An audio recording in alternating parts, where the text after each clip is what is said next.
Buenas noches, bienvenidos a esta mesa de análisis de Reto 2024, donde abordaremos la evolución de la izquierda en México y la perspectiva que para los próximos años tendrá esta opción política.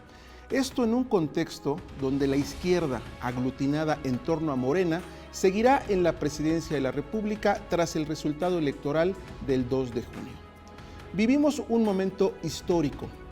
Pero, ¿cuál ha sido el proceso que ha derivado en las victorias presidenciales de la izquierda mexicana en 2018 y 2024? ¿Cómo llegamos a este momento? ¿Y qué viene para la nación con el nuevo respaldo a gobiernos de izquierda?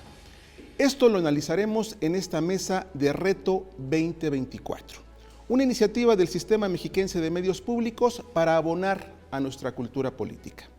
En esta ocasión agradezco que me acompañen el periodista Hernán Gómez Bruera, quien también es analista de partidos y gobiernos de izquierda en América Latina. Hernán, buenas noches. Hola, buenas noches, saludos. Gracias Hernán por acompañarnos. Y también nos acompaña Federico Bonazo, músico, escritor y comentarista. Federico, buenas noches. Buenas noches, un gusto estar con ustedes. Gracias. Comencemos con el análisis de esta mesa. Hernán, me gustaría comenzar contigo. Como hemos visto, la izquierda mexicana tarda en llegar al poder o tarda en regresar al poder. ¿Cuáles son los aspectos que tú adviertes como los principales que estarían o que habrían provocado esta situación? Vemos que es hasta 2018, 2024, cuando la izquierda se posiciona en la presidencia de la República. Pero ¿cuáles serían esos aspectos que tú ves que hacen que la izquierda dilate ese ascenso al poder en nuestro país? Claro, tienes razón. La izquierda en México llega al poder, o por lo menos al poder a nivel federal o nacional, mucho después que en otros países de América Latina. Tuvimos una ola de gobiernos de izquierda en Sudamérica que comenzó a finales de los 90 y cuando llegó Ricardo Lagos a la presidencia de Chile, cuando llegó Chávez al poder en Venezuela, cuando llegó Néstor Kirchner a la presidencia de Argentina, por ahí de 2001, 2002, 2003, en esas fechas, Lula en Brasil, y México llega a esa ola, de alguna forma, mucho tiempo después. Creo que en gran medida se explica por la forma en que se dio nuestra transición democrática, porque en México, aunque la izquierda fue la que históricamente dio la pelea contra el autoritarismo, contra el régimen priista, y por las libertades, especialmente a partir del 68, cuando la izquierda mexicana empieza a pelear por la democracia. Esto se dio desde el Partido Comunista Mexicano y desde otras fuerzas políticas, y luego obviamente en el 88 donde converge el nacionalismo revolucionario priista como una tradición de izquierda con los movimientos comunistas y otras expresiones de la izquierda, y ahí bueno, empiezan a dar una lucha por la transición democrática que realmente pues no se consuma sino hasta el 2000, cuando lo que tenemos paradójicamente, a pesar de que la izquierda había puesto los muertos y los desaparecidos, lo que tenemos es un pacto entre ciertas élites para tener una transición pues más bien de derecha, más bien a partir de un pacto político entre el PAN y el PRI, que duró pues durante el gobierno de Fox, después Calderón, después Peña Nieto, hasta que, bueno, finalmente gana López Obrador en 2018, logrando romper, digamos, esa suerte de pacto que tenían el PRI y el PAN, cuando quedó evidente que PRI, PAN eran pues más o menos lo mismo, ¿no? El famoso PRIAN, y ahí la izquierda, frente al hartazgo de la ciudadanía, encuentra un espacio que hoy vemos que se ha ido consolidando y fortalecido con el gobierno pues que encabezará Claudia Sheinbaum. Gracias, lo explicas muy bien, este proceso histórico por el cual se dilata la izquierda en llegar al poder. Federico, este tema también tiene que ver con esos obstáculos que enfrenta la izquierda o que habría enfrentado la izquierda, es decir, que tempranamente, por llamarle de alguna forma, después de la Revolución Mexicana, se conforma una élite gobernante que hace un uso patrimonialista del poder, ese sería por un lado, o también hay mucha responsabilidad de las izquierdas en México que tardaron en ser una opción consistente o incluso una opción viable de gobierno. ¿Qué opinión tienes? Si tuviéramos que cargar la culpa histórica en estas dos explicaciones que tú nos ofreces, con las que coincido, que para mí son ambas de alguna manera, por supuesto que está más del lado de unas élites que han naturalizado en este país el privilegio, incluso el clasismo, está mucho más cargado de ese lado la explicación de por qué las izquierdas no pudieron acceder o han accedido tan tardíamente al poder político que de los propios errores de una izquierda que además deberíamos definir como varias izquierdas. No podemos hablar de solo una izquierda en México. Hernán nos hacía una crónica muy bien sintetizada de lo que ha sido un poco la izquierda partidista, la izquierda que ha optado por la opción democrática electoral, pero hay muchísimas otras izquierdas hoy en México que además no se sienten representadas siquiera por lo que llamamos la 4T y cuyos reclamos, reivindicaciones deberíamos siempre atender. Son izquierdas, por ejemplo, la izquierda anticapitalista, la izquierda zapatista, la izquierda ambientalista, que han sentido que esta izquierda que hoy tiene el poder político y empieza un segundo periodo de control del poder político, ha traicionado muchas de esas causas y reivindicaciones que históricamente también están ligadas a lo que podríamos llamar la izquierda. Dejo aquí esta reflexión y abro quizás un comentario que creo que es importante, que es reflexionar justamente qué significa hoy hablar de derecha e izquierda. Hay mucha gente que dice que esta es una dicotomía que ya no tiene sentido poner sobre la mesa del debate público. Yo considero que sí, porque el poder político, sobre todo a través de procesos electorales, no se conquista tanto en la urna, sino como en el proceso anterior a que el elector vaya y deposite el voto en la urna. Es un proceso en el cual las narrativas en la cancha de la discusión pública se disputan el control de la emoción, de la intención del votante y por supuesto usando las viejas técnicas de manipulación, fake news y hoy en día vemos de posverdad. Es decir, en esta batalla narrativa se derive después lo que va a resultar como poder político a través de los procesos electorales. En ese sentido es muy importante para mí todavía intentar definir qué es derecha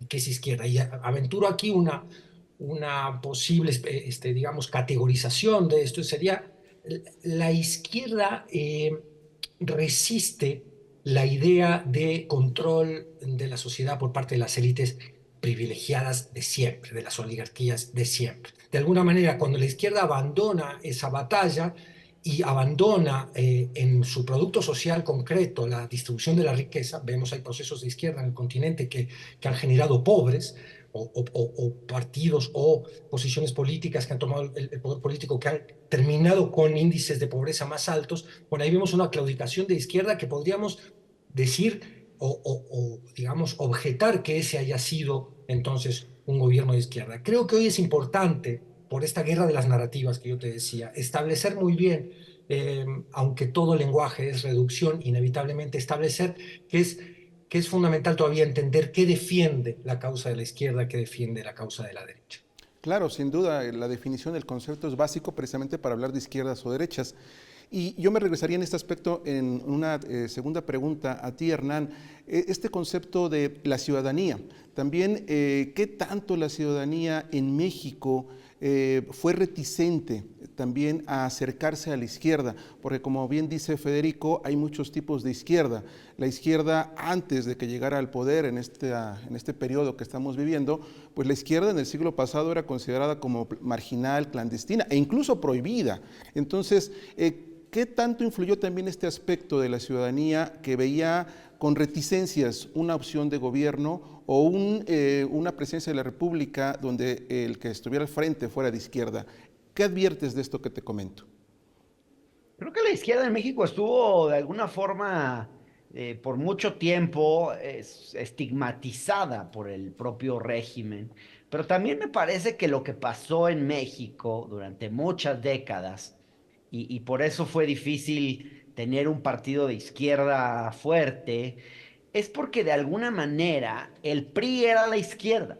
Durante mucho tiempo, el PRI fue el partido de la revolución y el que representaba de alguna forma muchos de los ideales de igualdad, de justicia social, etcétera. El PRI usurpó esa bandera durante mucho tiempo y las expresiones de izquierda pues eran siempre muy marginales. El Partido Comunista Mexicano durante muchos años se vio como un partido muy vinculado a la Unión Soviética. Después empezó una crítica y empezó a despegarse del régimen, digamos, comunista soviético y adoptó una línea mucho más independiente. Pero en cualquier caso, realmente las expresiones de izquierda, pues siempre fueron muy marginales en México y perseguidas. No fue realmente sino, creo yo, con la formación del PESUM en el 82 y luego del PMS, que las distintas izquierdas empezaron a juntar y a lograr más, a tener más fuerza al unirse, porque había mucha segmentación entre las izquierdas en México. Y lo que realmente le dio fuerza a la izquierda, y eso no lo podemos negar, es la salida de gente del PRI que traía todo el ideario del nacionalismo revolucionario, que sigue siendo hoy muy, y paradójicamente sigue siendo hoy muy influyente dentro de la izquierda. Federico decía hace un momento cómo cómo hay muchas izquierdas hoy que no están necesariamente representadas en la propia 4T, que no se sienten necesariamente parte de ese movimiento de la 4T. Y creo que en parte tiene que ver con el sello fuerte que tiene la 4T, especialmente vía López Obrador y otros cuadros de la tradición del nacionalismo revolucionario, que es, para mí, es una expresión de izquierda, pero no es la única.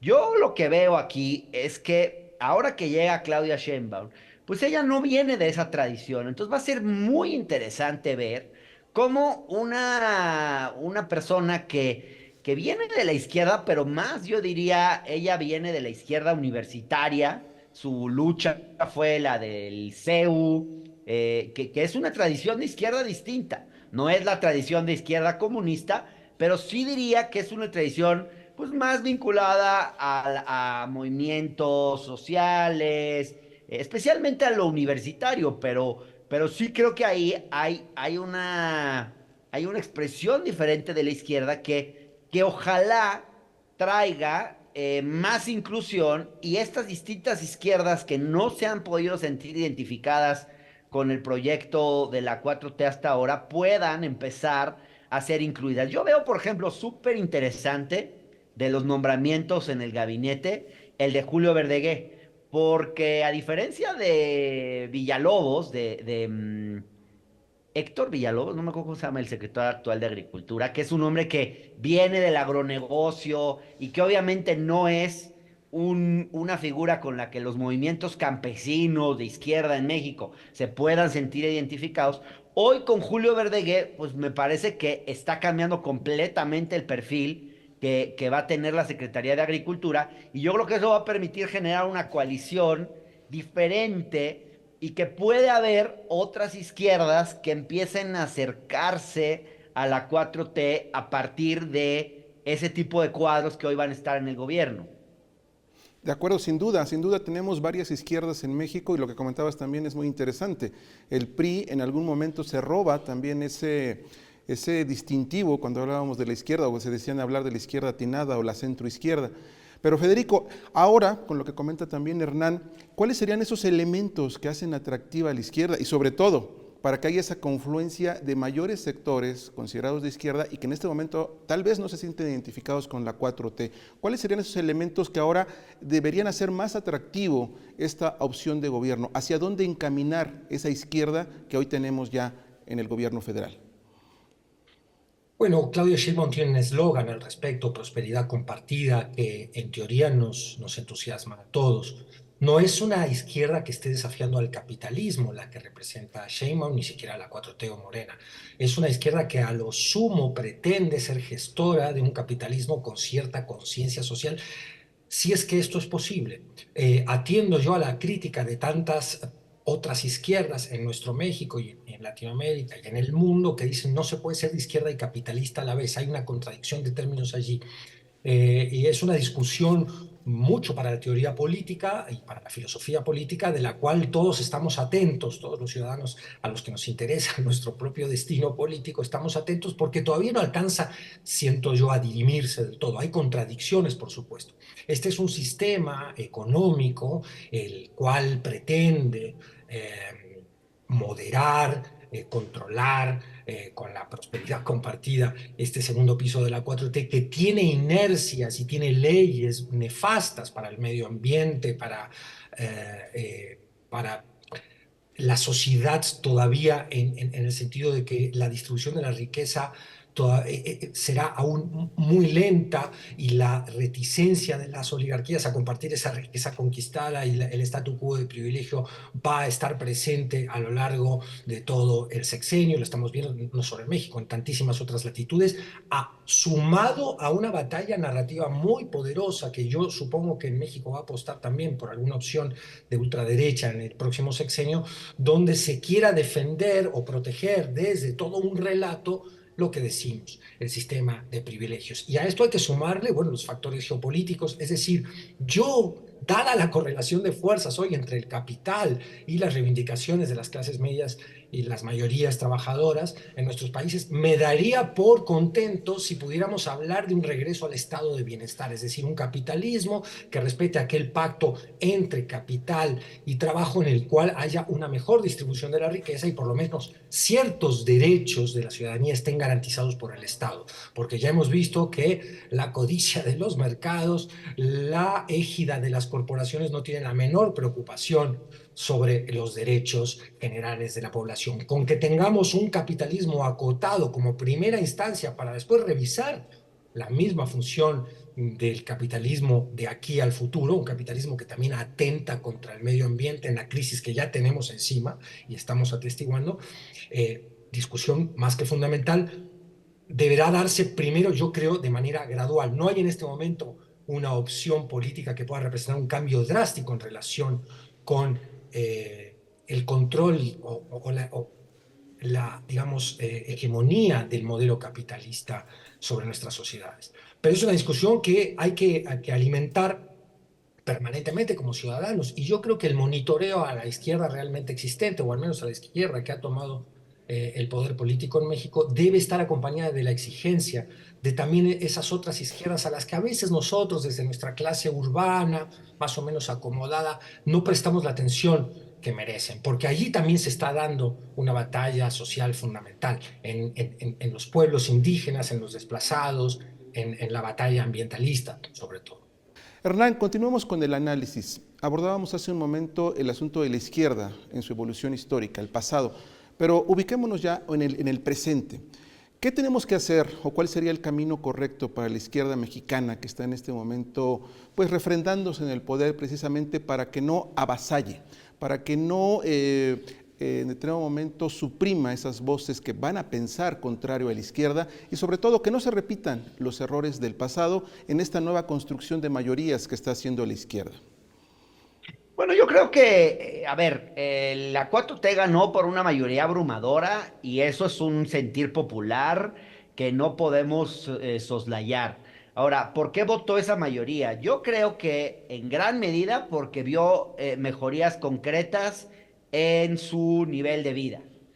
A mí me parece que de pronto puede ser un error pensar que esos millones de personas, 36 millones de personas que votaron por Claudia Sheinbaum, votaron necesariamente por todos y cada uno de los elementos que están contenidos en el llamado Plan C.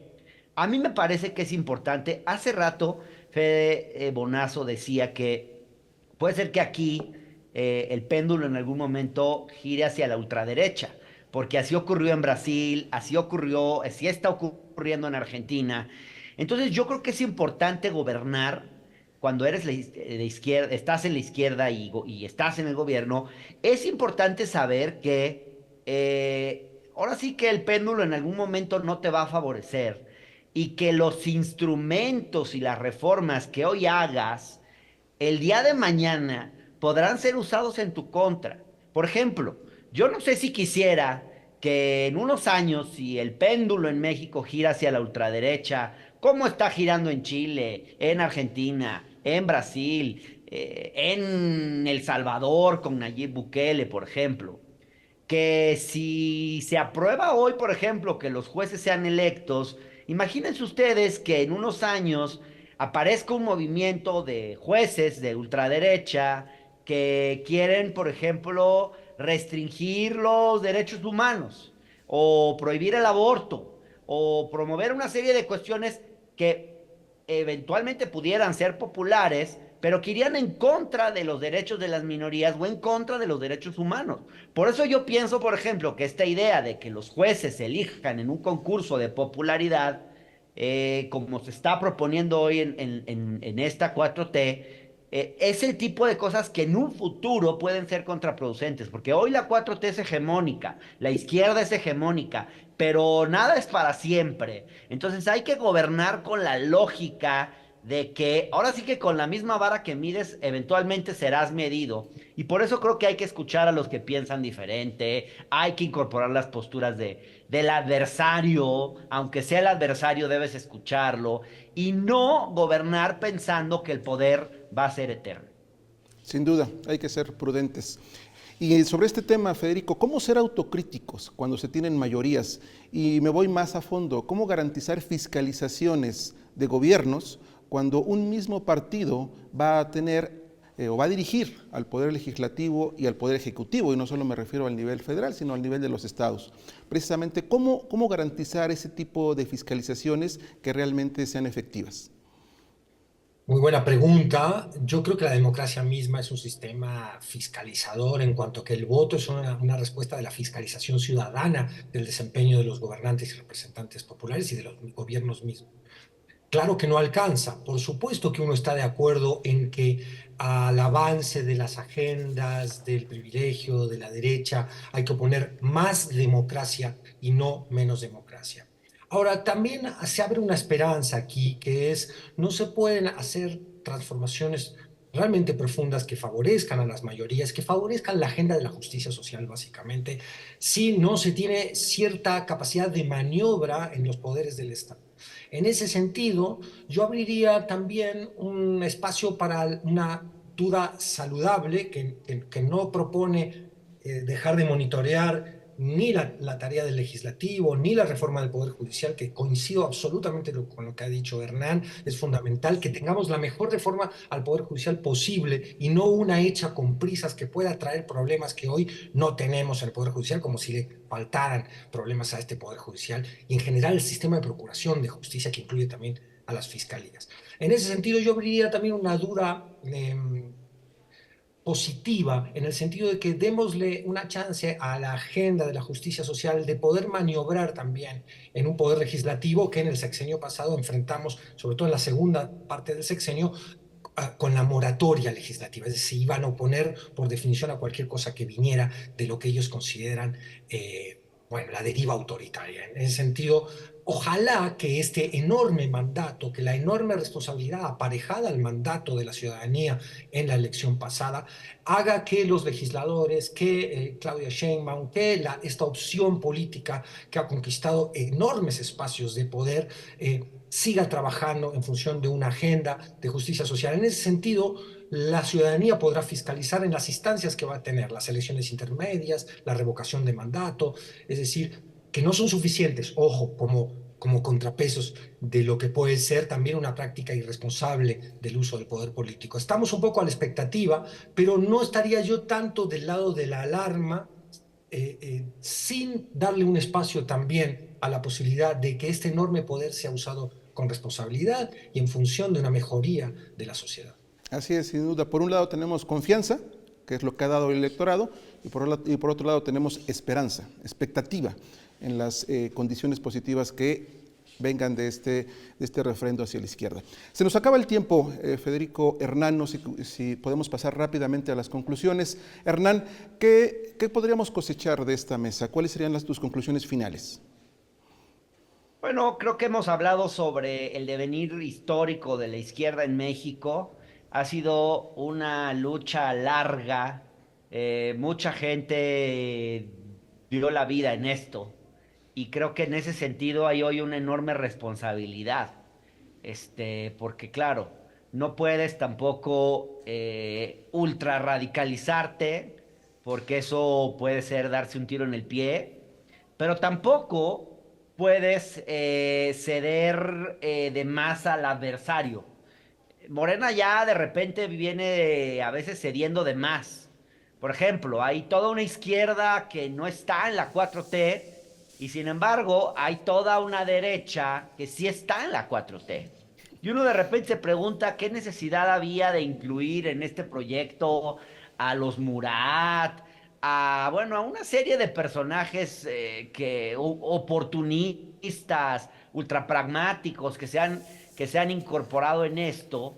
Y yo creo que ahí pues, se trata como de encontrar un difícil equilibrio entre poder conservar la condición de izquierda y al mismo tiempo no, y al mismo tiempo ser responsable de que no es lo mismo la izquierda en el plano de la movilización social y política y en el plano de la discusión ideológica y ya la izquierda en el momento de tener la responsabilidad de gobernar, donde tienes que hacerte cargo de la gobernabilidad del país, de que no haya inestabilidad económica, social, política. Gobernar es una cosa muy compleja. Entonces es como un equilibrio bien delicado donde a veces es muy fácil criticar desde fuera, los que están adentro son los que realmente ven cómo están las cosas, realmente también, a veces los opinadores podemos opinar con mucha facilidad, cuando no estamos ahí adentro, no sufrimos las presiones políticas del día a día, podemos hablar con mucha soltura desde la comodidad de nuestro estudio